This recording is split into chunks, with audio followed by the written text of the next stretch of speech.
Wow. Okay, so my video on YouTube is not optimal, and especially since I have my headset on in my on the computer, the YouTube video might actually not be the best, but we're gonna just see how this goes, and why not, right? This is so much fun right now. I have a banana. Acting as a tripod. Like if you could even see me right now, you'll actually be able to see me because I'm going to save the YouTube video so that you can see me.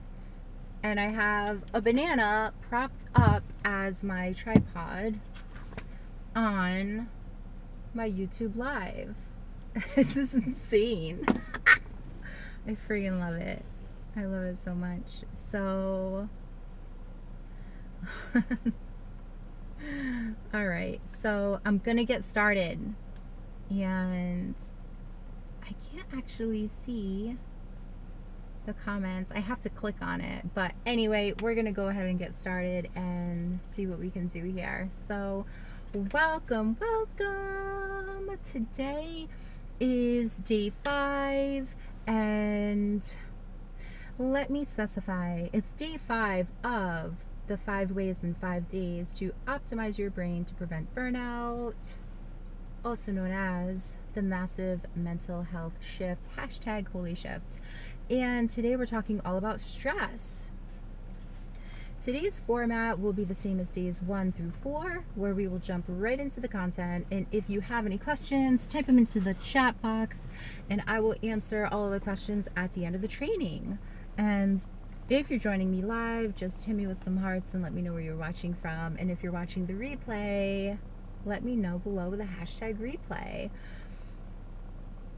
Before we get started, I'm just so excited that I'm live in 2 places right now simultaneously at the same damn time.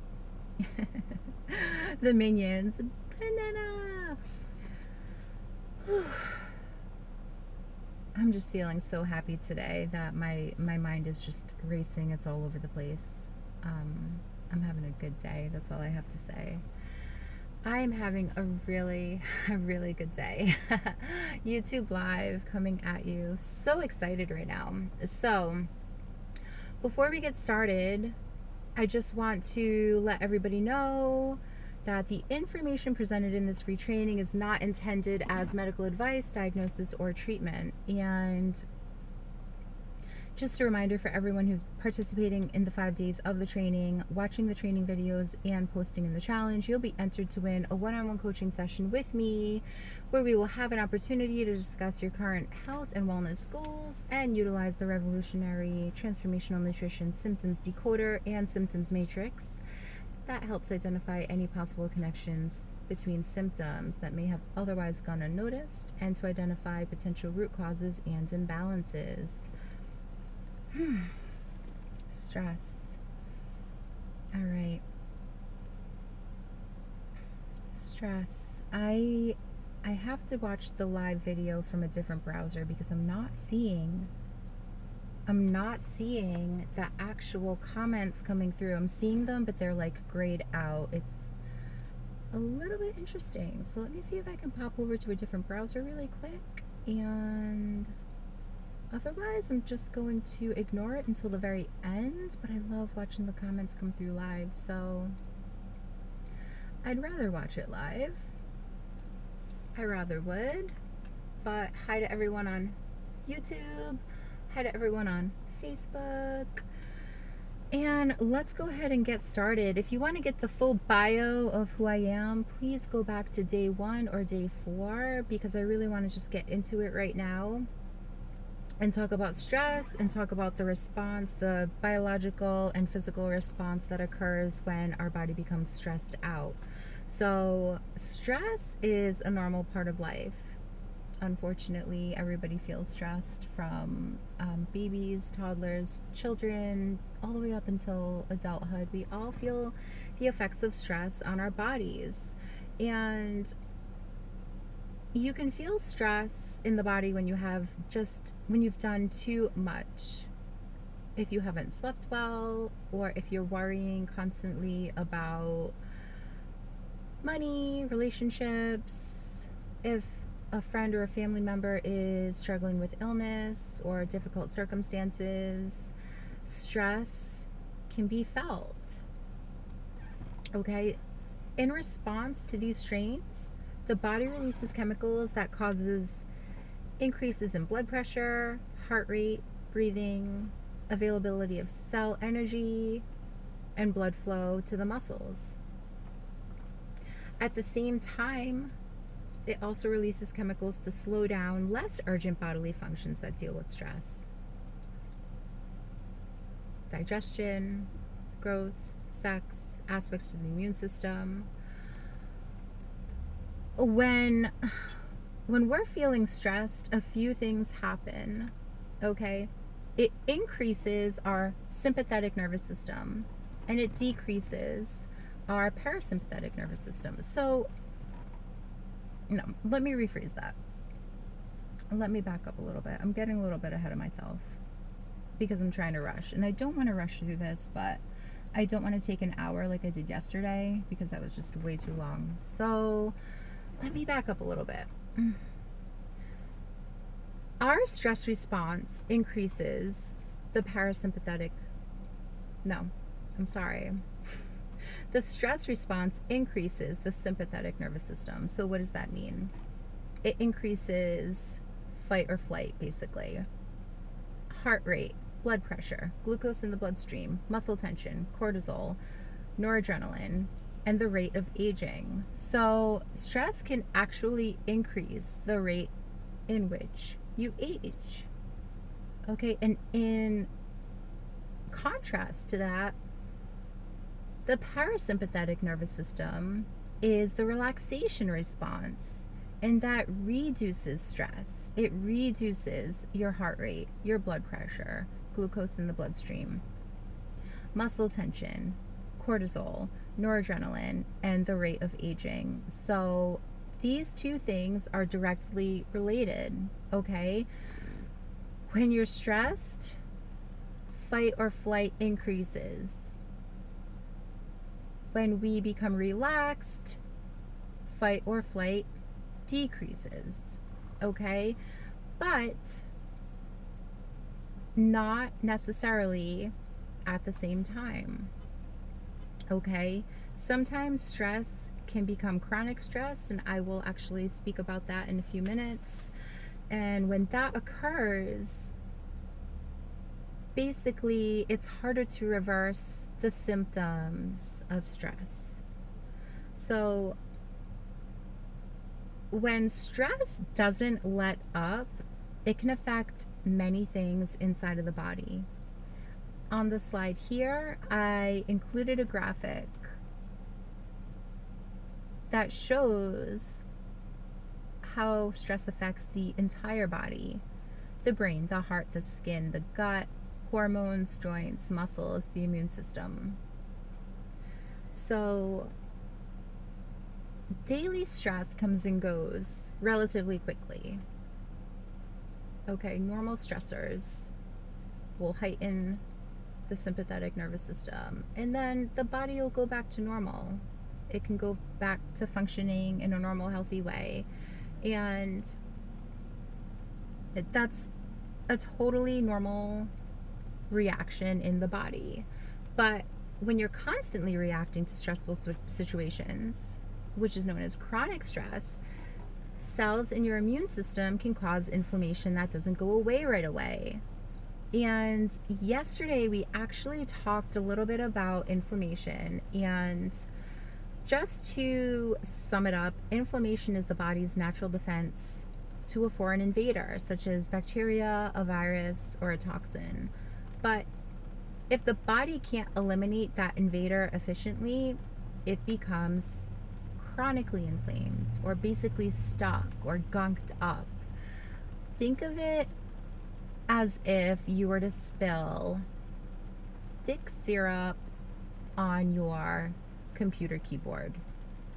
And think about how at first it's annoying and it's messy and it's a little bit sticky, but think about how that would happen, or what would happen if you didn't clean that up right away and it stayed in the keyboard for days and days on end, and how sticky that would be, and how it would harden a little bit, and then the keys would start to get stuck, and then dust would get stuck and dirt would get in there, and it would not be pretty. Your keyboard would stop working. Some keys might get to press down slow, some would get stuck down. Okay, so this is the best analogy that I can explain in regards to what happens when your body is chronically inflamed. And stress can bring about chronic inflammation. Chronic stress can bring about an array of physical health symptoms that will basically, when I looked for what the leading cause of death is, it gave me 10 illnesses, and stress wasn't one of them. But the sad thing is, stress was the leading link that caused the top 6 leading causes of death. Chronic stress was linked to the top 6: heart disease, cancer, lung ailments, accidents, cirrhosis of the liver, and suicide. Okay, so that is alarming. So when you look for the leading causes of death in this country, you're not going to find stress listed out there big and bold for your eyeballs to see. But of the top 6 causes of death, chronic stress is directly linked to the top 6. And that's pretty scary. If you've listened to days 1 through 4, I talk about nutrition, I talk about exercise, I talk about the gut-brain axis, I talk about sleep. Okay, all 4 of those things that we have direct control over all affect our stress level.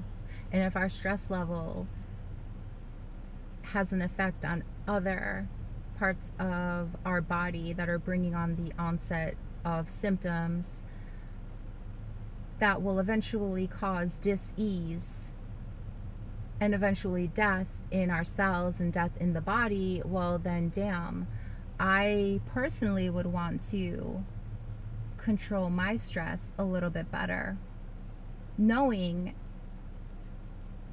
it's the outcome of the other 4 things that I have a direct control over. Like, do you feel what I'm saying right now? Like, we can't control how our body reacts to stress. The fight or flight response is something that's occurring behind the scenes, behind the curtain. Like, we cannot control that. It's a natural instinct. But what we can control is how we react and deal with it. Okay, I'll talk about how we deal with stress a little bit later, but I want to stay on track a little bit more for the meantime. For the meantime, right now, I'm a little bit frazzled today. I've been having a hard time staying focused with getting my words out in the right order. I think because I want to say it all at once. So bear with me. I appreciate it if you're if you're live with me right now, because I do just want to get it all out at once, and I know that I need to stay the course and stay on track with the order of which I say the words so that it all makes sense. Okay. Woosah. I'm going to turn the heat down in my car too, because it is quite hot. When I get all worked up and start talking, I get really, really, really warm. And I'm really warm right now. I'm actually sweating. So I'm going to turn the heat down in my car. And I'm going to stay on track. So back to what I was saying about chronic stress and inflammation. So chronic stress and inflammation have been linked to reduced ability to fight off viruses. And when that happens, an increase of ailments will come about in the body physically, such as an increased risk for heart disease, headaches, intestinal problems, sexual dysfunction, diabetes, and even cancer. Stress can cause a number of other physical symptoms that manifest as acne and skin problems, muscle aches and tension, nausea, stomach pain, heartburn, diarrhea, constipation, other digestive issues, irregular or painful periods if you're a woman, changes in appetite, changes in weight. So many of these things that I just listed, I mean, that can be anything. That can be a symptom of stress. That can be a symptom of hormone fluctuation. That can be a symptom of, oh my gosh, those can be a symptom of anything. But the point is, when our body is under an enormous amount of stress for days at a time, for weeks at a time, for months at a time, if we're experiencing chronic stress, then it is possible for your body to change the way it's producing hormones. And if it's changing the way it's producing hormones, then you're going to have,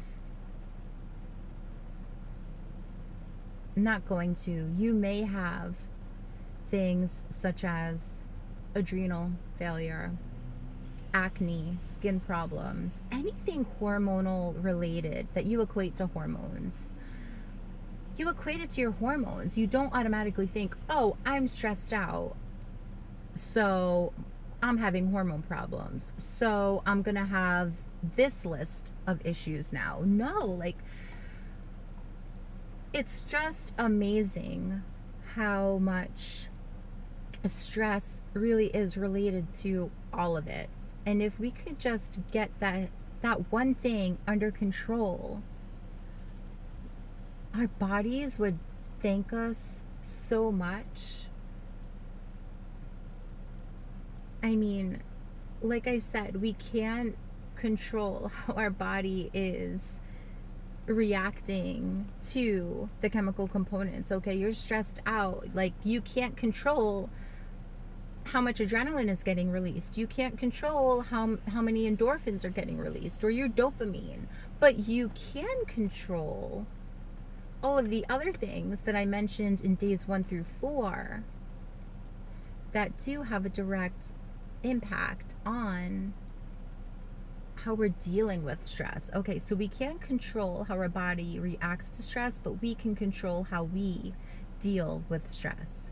I hope that I'm making sense right now, because like I said, I try to get I have all these ideas, just they're flooding through me right now, and I'm having a little bit of a hard time getting it all out at once. Like, I want to just get it all out at once, and I know that I need to keep everything in order. So what I'm going to do is just list off some tips that will help us deal with stress.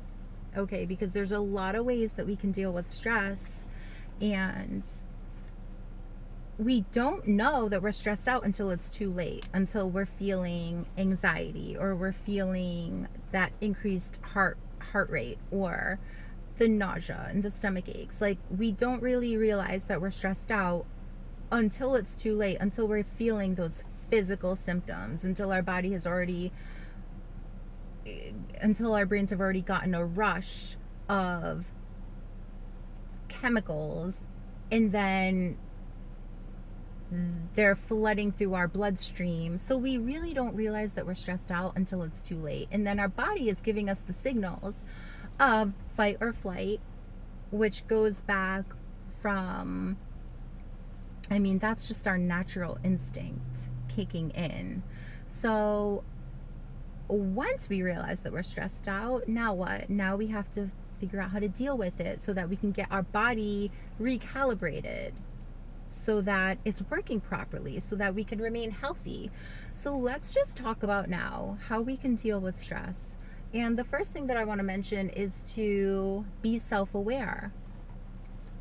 There's a direct link now with emotional intelligence, which is basically your ability to be self-aware and how you deal with stress and how you deal with the outside world and how you deal with things that are really out of our control, because we can't control everything, but what we can control is how we react to certain situations. So being self-aware is going to help you immensely with dealing with stress. So you may be taking on more responsibility than you should, or more responsibility that you can even handle for yourself or for your family. And if you feel overwhelmed with how many things that are on your schedule, it's okay to say no. It's okay to say no to people. It's okay to say no to new activities. You might also decide that it's time to stop doing an activity that you have been doing all along, that you realize it's not 100% necessary to do, and that's okay. It doesn't make you mean. It doesn't make you anything other than giving yourself the ultimate self-care and ultimate self-love so that you can deal with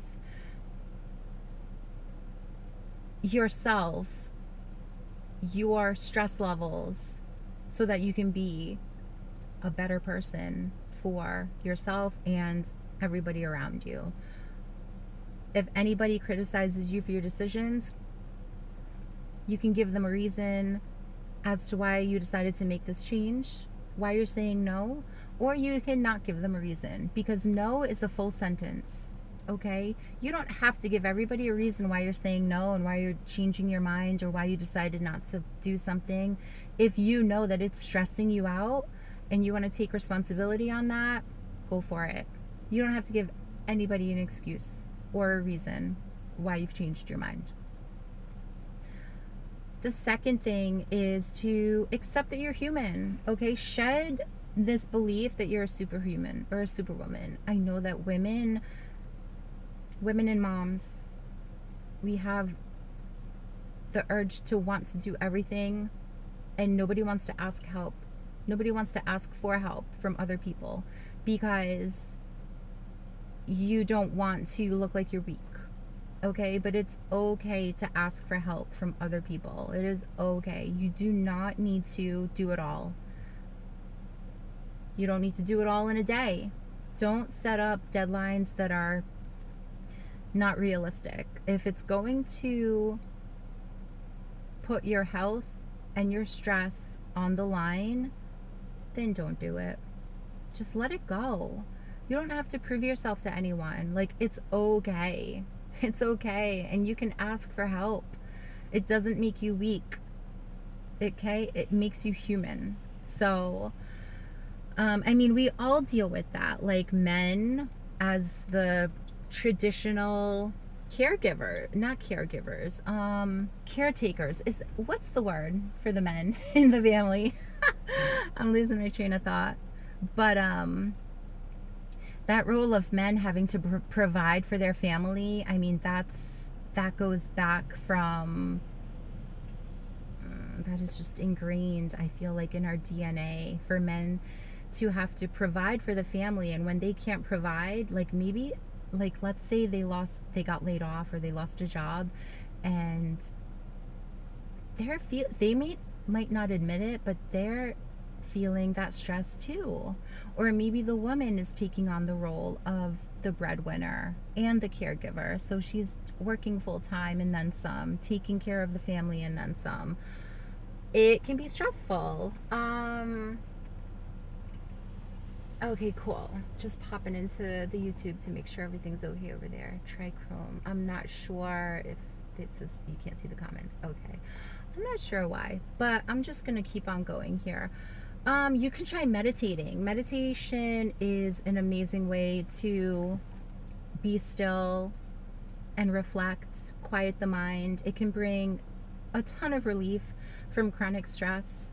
And if you don't know how to meditate, that's totally fine. Just take the time to listen to some music, light a candle, focus on the flame. If you're listening to music, make it some sort of like Reiki healing music, something without lyrics, or something that's not going to distract you, because the point of it is to quiet the mind and empty the mind. Literally, when you're meditating, try to like think of nothing at all. That's basically the point of meditation. So thank you, Blanca. Providers, yes. I couldn't think of the name. I might have said providers, but thank you. Okay, so meditation, another form of meditation that I love. I started doing this in 2004 and it has changed my life profoundly. It's binaural beats. It's called brain entrainment, and just wow. So what is a binaural beat? I actually make my own now. Binaural beats consist of two separate pure tones that are very close in pitch, but they're not identical. And one tone, so the trick to binaural beats is listening to them with headphones. One pure tone is sent to the left ear and one pure tone is sent to the right ear. And for example, the left ear could be set at 160 hertz. The right ear could be set at 164. Our brain does its best to match the pitch, but it can't because it's two tones, one coming into your left ear, one coming into the right ear. So what we wind up hearing, it is so cool. If you've never listened to them, go to YouTube. Actually, go to my channel on YouTube, and I put up 4 to 5 different binaural beats, one for each brain, one for each state of the brain. So the brain goes through all different states throughout the day, from our highest alert state when we're awake to our deepest sleep to when we're sleeping. And each different state of the brain, we're allowed to experience different states of alertness, I guess you could say. Like our brain is in all different states throughout the day. And sometimes it's just on high alert, and sometimes it's just in a deep meditative or deep sleep state. And when we're in a deep meditative or deep sleep state, that's when our body can heal itself. And that's when we can regenerate more cells. And that's the optimal amount, that's the optimal state for us to be in. It's not good when our brain is in a heightened state for too long, because it can stress us out, basically.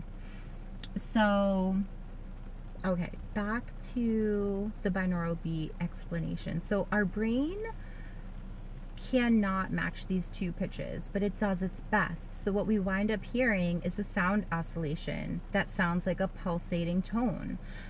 The higher the frequency, the faster the oscillation, the faster the brainwave. The faster the brainwave, the more alert the state of mind. Okay, so the slower the oscillation, the slower the brainwave, and the slower brainwave will put your brain into a meditation state or even a deep sleep state. So binaural beats is literally a hack that I found that will take my brain that is racing and instantly put it into a meditative state without having to meditate. And it is simply amazing, and I highly recommend this for everyone and anyone who is really looking to reprogram their brain from any limiting beliefs that you may have experienced in this life. Okay? Because we have been programmed with some really crazy shit from the time we were a child. Okay? From beliefs that tell us we're not good enough, beliefs that tell us we're never going to amount to anything, all the shit that we've heard from our child from the time we were little tiny babies all the way up until adulthood, things that are just not true. Okay? Binaural beats can help you literally retrain your brain. And I'm gonna do a live about that. I have to talk more about that, but I need to keep on track here about stress. So binaural beats only work with headphones because each pure tone has to be heard in each ear separately. And fun fact about theta beats, theta is the slowest beat, and I have some on my YouTube channel that you can go and listen to. And 30 minutes of theta replaces up to 4 hours of sleep, because once your brain enters a theta state, it's in such a deep, relaxed state of mind that it can replace up to 4 hours of sleep. So this is amazing. If you are a person who has a really hard time getting to sleep, falling asleep, or if you're just so stressed out and anxious all the time, I highly recommend listening to some theta waves, allowing your body to relax. When you can't shut your brain off, listen to some theta waves, and your body and your cells are going to start regenerating itself. Your brain is going to be able to relax in a way that you wouldn't be able to do it consciously on your own. So I highly recommend this. Okay, on to visualization. Do you remember when you were a kid how much fun it was to use your imagination? You could dream about anything and it felt real.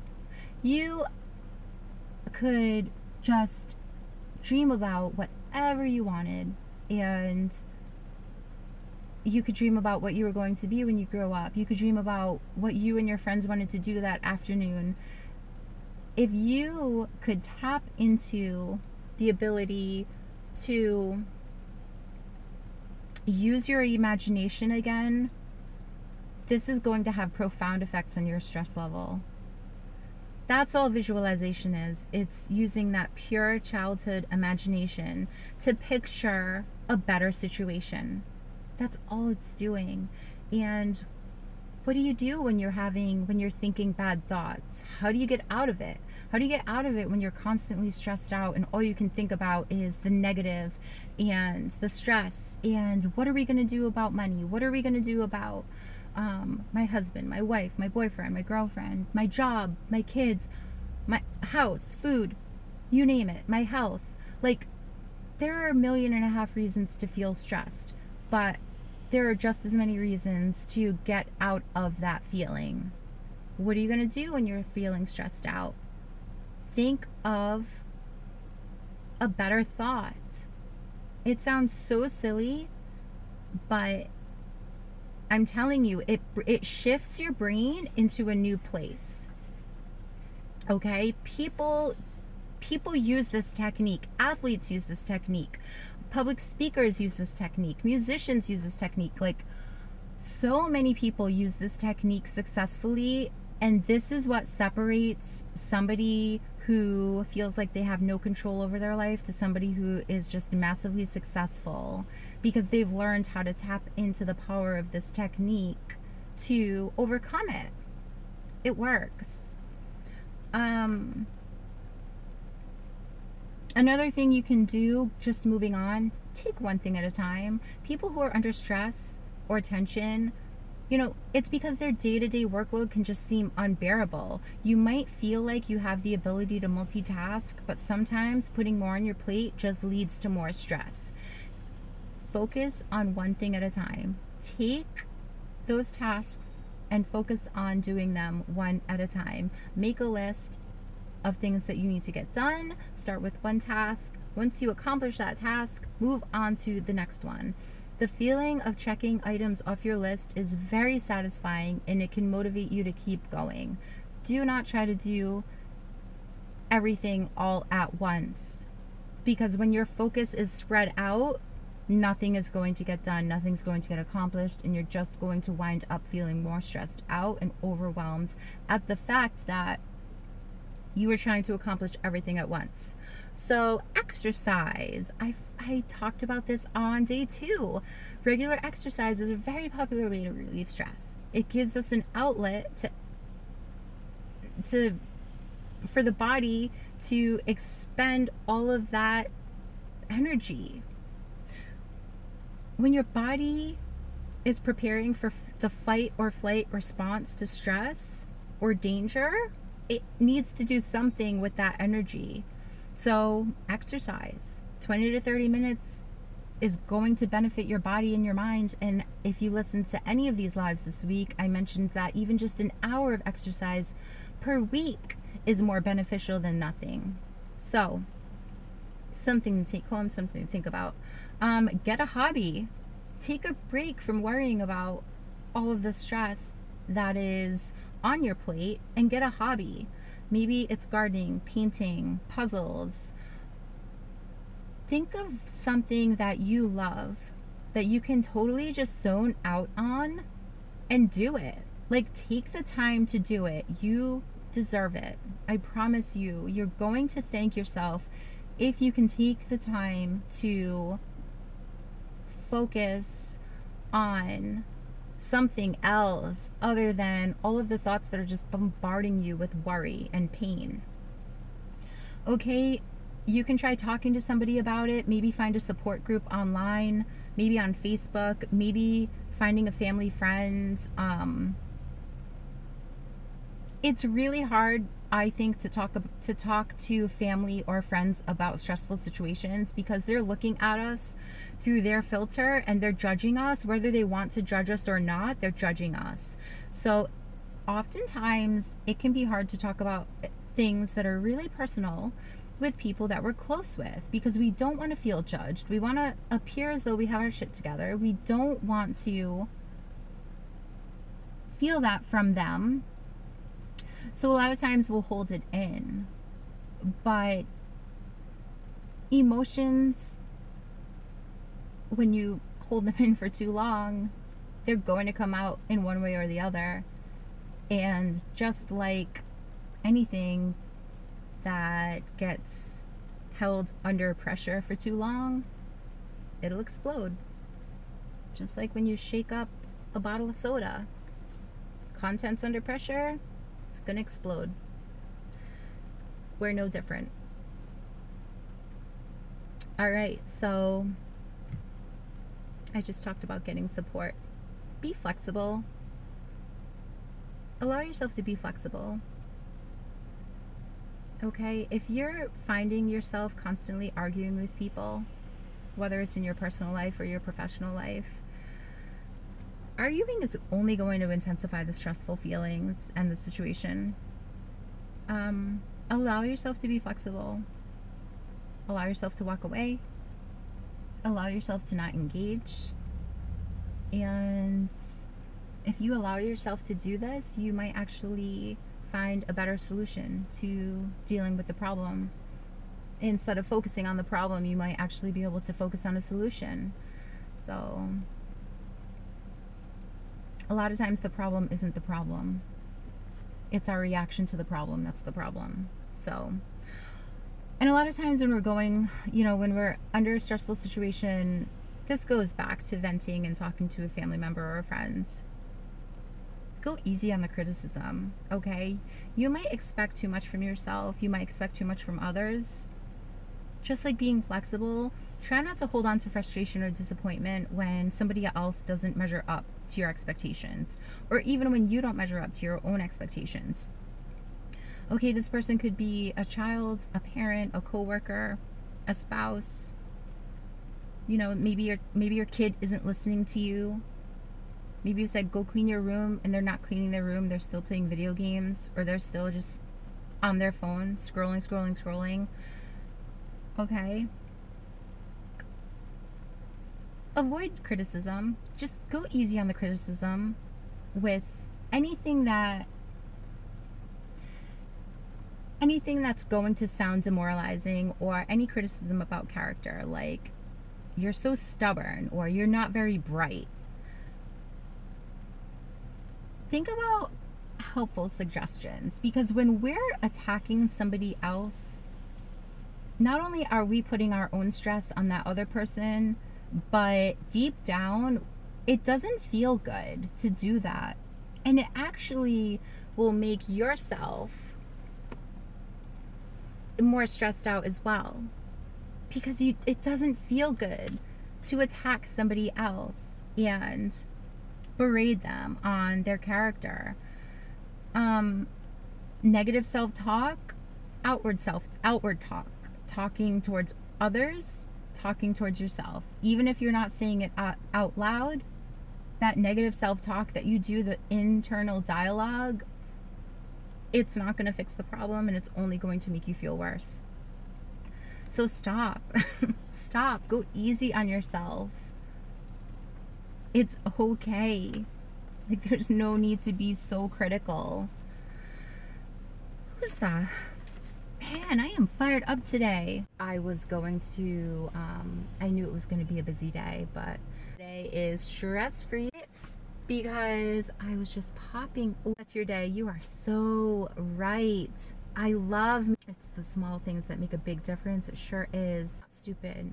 But your body, you're awesome. Oh my gosh. All right, so much for hopping on with me and listening. This was so good. You're changing lives, and